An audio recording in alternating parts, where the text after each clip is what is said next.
የመጨረሻው ፊሽካ ሊነፋ ከጫፍ ደርሷል። የፋኖ ኃይል አዲስ አበባ ጫፍ ነው የሚገኘው ሲሉ ከሰሞኑ በይፋ የተደመጡት ፈትለወርቅ ገብረ እግዚአብሔር ሞንጆሪኖ በብልጽግና መቃብር ላይ ህልውናችንን እናውጃለን የሚል ፉከራን እያሰሙ ነው። ፋኖ አዲስ አበባ ጫፍ ይገኛል፣ እዚያ ይጠብቀናል፣ 4 ኪሎንም እንቆጣጠራለን የሚል ፉከራ ከሰሞኑ ከመቀሌ በኩል እየተሰማ ነው። ማምሻውን ህወሓት በአማርኛ ቋንቋ ባወጣው መግለጫው ደግሞ የፌዴራል መንግስት ጦርነቱን ለመጀመር ዝግጅት ጨርሶ ፊሽካ ለመንፋት እየተጠባበቀ ነው ሲል ከሷል። ከዚህ በተጨማሪም የፌዴራል መንግስት ወታደራዊ ዝግጅቱን ጨርሶ ለሰራዊቱ ጀምር የሚል ትዕዛዝ መስጠት ብቻ ነው የቀረውም ሲል ተደምጧል። በዝርዝር የምታዳምጡት ቀዳሚው ዘገባችን ይሆናል።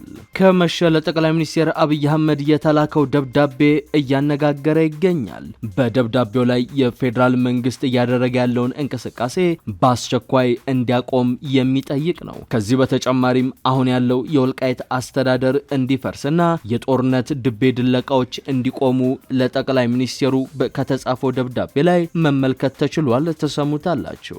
ዛሬ ለኤርትራ እጅግ አሳዛኝና ልብ የሚሰብር ቀን ነው። የኢሳያስ አፈወርቂ የረጅም ዘመን የትግል ጓድና አመራር በዛሬው ዕለት በድንገት ህይወታቸው አልፏል። ይህን ተከትሎ ታዲያ አስመራ በሐዘን ተውጣለች። ተሰሙታላችሁ። የመካከለኛው ምስራቅን ጦርነት ወደ ሌላ ምዕራፍ የሚያሸጋግር አደገኛ እርምጃ ሊወሰድ ነው። የአሜሪካ ስትራቴጂክ ቢ1 ቦምብ ጣይ አውሮፕላኖች ወደ ኢራን ተንቀሳቅሰዋል። የኢራንን የኒውክሌር ማዕከላትን ለማደባየትም መንቀሳቀሳቸው ታውቋል። የከበረ ሰላምታችን በያላችሁበት የዓለም ዳርቻ ይድረሳችሁ። የተወደዳችሁ የአንድ አፍታ ሚዲያ ቤተሰቦች ለምሽት የተደመጡ መረጃዎችን አጠናቅረን መተናል። እንደተለመደው እስከ መረጃዎቻችን ፍጻሜ ድረስ አብራችሁን እንድትዘልቁ ግብዣችን ነው። ወደ ዝርዝር ዘገባዎቹ እናምራ። እስከ ዛሬ ቤት ባለመግዛቶ ሊቆጩ አይገባም። ምክንያቱም በሁሉም ዘንድ ተፈላጊ የሆኑትና ለረጅም ጊዜ ተይዘው የቆዩት ጥቂት ዝቅተኛ ፍሎሮች አሁን ላይ ለሽያጭ ቀርበዋል። በዲፕሎማት ሰፈር በጥራት እየተገነቡ ያሉ ከስቱዲዮ እስከ ባለ 4 መኝታ ዘመናዊ ቤቶች ለአንዴና ለመጨረሻ ጊዜ በ10% ቅድመ ክፍያ ብቻ እርሶን እየጠበቁ ነው። በተጨማሪም 60% 25 ዓመት የባንክ ብድሩና የ30% ቅናሽ ሊጠናቀቅ 20 ቀዳሚ ደንበኞችን ብቻ እየጠበቀ ነው። ምን ይጠብቃሉ? ለበለጠ መረጃ በ0997 61 61 43 ላይ ይደውሉ።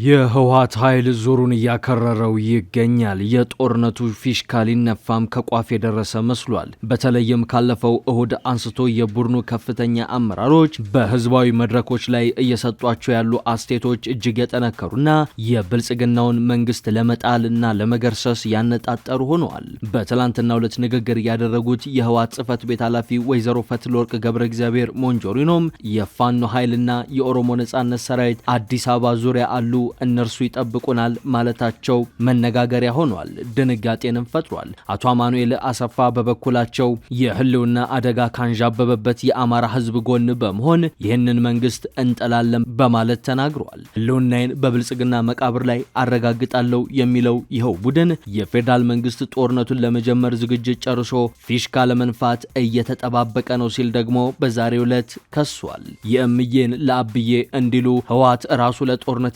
ተዘጋጀ ብልጽግናን የጦርነቱን ፊሽካ ሊነፋ ነው ሲል ይከሳል። ቡድኑ ማምሻውን ባወጣው አዲስ መግለጫ የፌዴራል መንግስት ወታደራዊ ዝግጅት ጨርሶ ሰራዊቱን ጀምር የሚል መመሪያ ለማውረድ በመጠባበቅ ላይ ነው ብሏል። ከዚህ በኋላ የምንነጋገረው ነገር የለም፣ በኃይል ይለይልናል ያሉት እነ ደብረጽዮን የጦርነት እወጃውን አከታትለው እወቁልንም እያሉ ነው። ትላንት ባወጡት መግለጫ ህልውናችንን በብልጽግና መቃብር ላይ እናረጋግጣለን በሚል በይፋ በፌዴራል መንግስት ላይ ጦርነት እንደሚከፍቱ መግለጻቸው የሚዘነጋ አይደለም። በዛሬው መግለጫቸው ደግሞ ራሳቸው አስቀድመው የጠቅላይ ሚኒስትር አብይ አህመድን ብልጽግና መራሽ አስተዳደር እናስወግዳለን ካሉ በኋላ ዛሬ ደግሞ ልንጠቃ ነው ሲሉ ይከሳሉ። ለወራት ከበባ ፈጽሞብናል ሲሉት የነበረውን መንግስት ወታደራዊ ዝግጅቱን አጠናቆ ጦርነቱን ለመጀመር ከጫፍ ደርሷልም ይላሉ።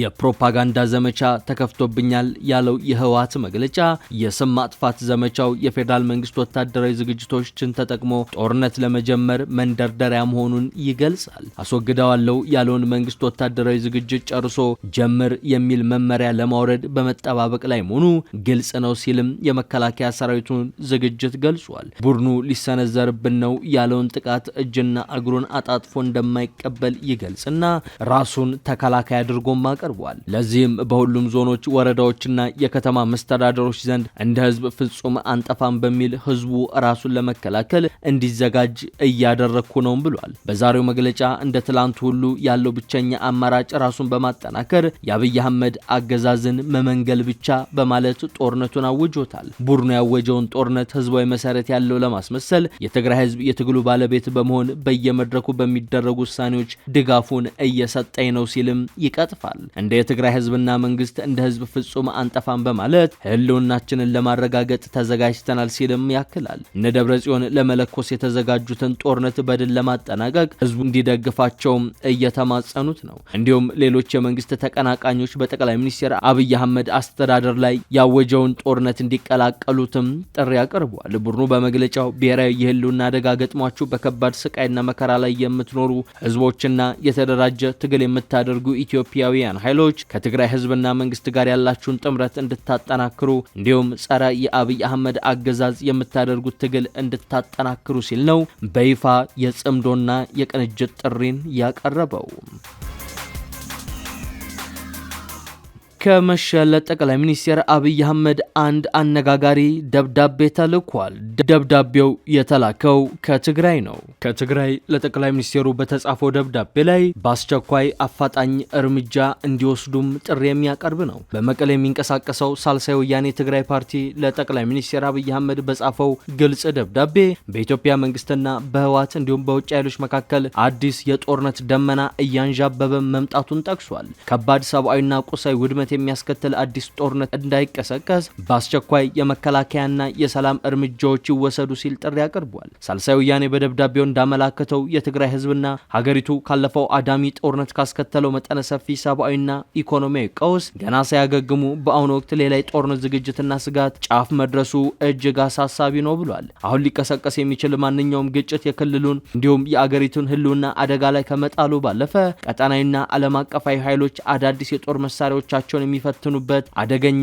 የውክልና ጦርነት ወይም ፕሮክሲ ዋር ሊሆን እንደሚችልም አስጠንቅቋል። ሳልሳይ ወያኔ አዲስ ጦርነትን ለማስቀረትና ዘላቂ ሰላምን ለማረጋገጥ የፌዴራል መንግስት የሚከተሉትን ዋና ዋና ጥያቄዎች ያለምንም ቅድመ ሁኔታ እንዲሁም አላስፈላጊ ማጓተት እንዲመልስም ጠይቋል። የመጀመሪያው የትግራይ ህገ መንግስታዊ ግዛት እንዲከበርና ከጦርነቱ በኋላ የተተከሉ ህገወጥ መዋቅሮች በአስቸኳይ ፈርሰው ህጋዊ አሰራር ወደ ነበረበት እንዲመለስ ማድረግ የሚል። ሁለተኛው በጦርነቱ ምክንያት የተፈናቀሉና የተሰደዱ በመቶ ሺዎች የሚቆጠሩ የትግራይ ተወላጆች ያለምንም ስጋትና መስተጓጎል ሰብአዊ መብቶቻቸው ተጠብቀው ወደ ቀድሞ ቀያቸው በአስቸኳይ እንዲመለሱና እንዲቋቋሙ ማድረግ። ሶስተኛ ለህዝቡ የዕለት ተዕለት ኑሮ ወሳኝ የሆኑ ማህበራዊና ኢኮኖሚያዊ መሰረታዊ አገልግሎቶች ፍትሃዊ የፌዴራል በጀት ክፍፍልን ጨምሮ ያለምንም ገደብ ሙሉ በሙሉ ስራ ላይ እንዲውሉ ማድረግ የሚሉ ናቸው። ፓርቲው በደብዳቤው አጥብቆ እንዳሰመረበት የትግራይ ህዝብ ህጋዊና ሰብአዊ መብቶች ከተለያዩ የፖለቲካ ጥቅሞች ወይንም ከህወሓት ድርጅታዊ እንቅስቃሴዎች ጋር ተያይዘው መታገዳቸው ለሌላ ጦርነት መቀስቀስ ዋና ምክንያት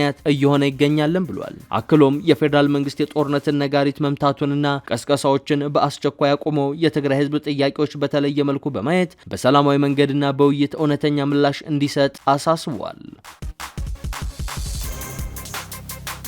ከኤርትራ አስደንጋጭ መርዶ ተሰምቷል። ከፍተኛ ዲፕሎማቱ እንዲሁም ሚኒስቴሩ ህይወታቸው አልፏል። የቀድሞ የኤርትራ የትምህርት ሚኒስቴርና በኢትዮጵያ ኤርትራ ባለሙሉ ስልጣን አምባሳደር ሆነው ያገለገሉት ፖለቲከኛና ዲፕሎማት አምባሳደር ሰመረ ርዕሶም በዛሬው ዕለት ህይወታቸው እንዳለፈ የሻዕቢያ የማስታወቂያ ሚኒስቴር ይፋ አድርጓል። አምባሳደር ሰመረ ርዕሶም እንደ አውሮፓውያን አቆጣጠር በ1976 የኤርትራ ህዝባዊ ነጻነት ግንባር ህግደፍን የተቀላቀሉ ሲሆን ለ49 ዓመታት ማለት ለግማሽ ክፍለ ዘመን ያህል አገራቸውንና ህዝባቸውን በታማኝነትና በከፍተኛ ወገንተኝነት ሲያገለግሉ መቆየታቸውን የኤርትራ ማስታወቂያ ሚኒስቴር ገልጿል። በትግሉ ዘመን የኤርትራ ህዝባዊ ነጻነት ግንባር የውጭ ግንኙነት ክፍል ተወካይ፣ በኋላም በካርቱም የኤርትራ ቢሮ የደህንነት አገልግሎት ኃላፊ ሆነው አገልግለዋል። ኤርትራ ከተገነጠለች በኋላም አምባሳደር ሰመረ በርካታ ከፍተኛ ሀገራዊና መንግስታዊ የኃላፊነት ቦታዎችን መርተዋል። እንደ አውሮፓውያን አቆጣጠር ከ1991 እስከ 1992 በሱዳን የኤርትራ ጊዜያዊ መንግስት የመጀመሪያው ዋና ጸሐፊ፣ ከ1993 እስከ 1996 በውጭ ጉዳይ መስሪያ ቤት የአሜሪካ ጉዳዮች ዳይሬክተር ጀነራል እንዲሁም ከ1997 እስከ 2003 በአሜሪካ የኤርትራ ባለሙሉ ስልጣን አምባሳደር ሆኖ አገልግለዋል። በተጨማሪም ከ2003 እስከ 2006 የማዕከላዊ ዞን ዞባ ማዕከል አስተዳዳሪ በመሆን ሰርቷል። ዲፕሎማቱ ከ2007 እስከ 2025 ድረስ በኤርትራ የትምህርት ሚኒስቴርነት ያገለገሉ ሲሆን ከ2018 እስከ 2025 ድረስ ደግሞ በሚኒስቴርነት ማዕረጋቸው ጎን ለጎን በኢትዮጵያ የኤርትራ ባለሙሉ ስልጣን አምባሳደር ሆነው በመሾም በሁለቱ ሀገራት መካከል የነበረውን ዲፕሎማሲያዊ ግንኙነት በማጠናከር ረገድ ትልቅ አሻራ አሳርፈዋል ይባልላቸዋል። በመጨረሻም የአሜሪካ ስትራቴጂክ ቢ1 ቦምብ ጣይ አውሮፕላኖች ተንቀሳቀሱ። ኢራንን ሊያጠፉ ነው። ትራምፕም እንደዛቱት ሊያደርጉ ነው። ቀጠናው ድብልቅልቅ ወጥቷል።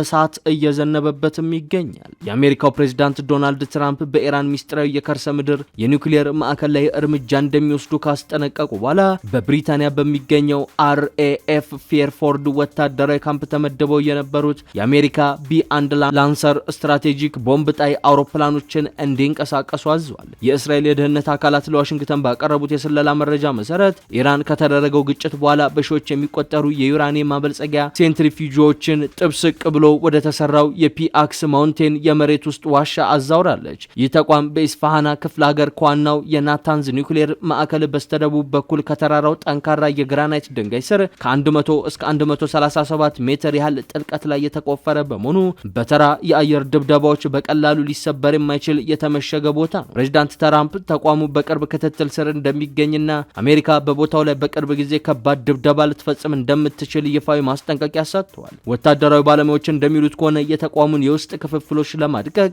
የአሜሪካን ግዙፍ ባንከር ቦምቦችን መጠቀም የሚያስፈልግ በመሆኑ ሁኔታው ቀጠናውን ወደ ከፋ ግጭት ሊከተው እንደሚችል እየተነገረ ይገኛል። ኢራን በበኩሏ ታዲያ አሜሪካ የኒውክሌር ጣቢያዎቿን የምትመታባት ከሆነ ከባድ የአጸፋና የበቀል ጥቃት እንደምትፈጽም ካሁኑ እየዛተችም እያስጠነቀቀችም ትገኛለች።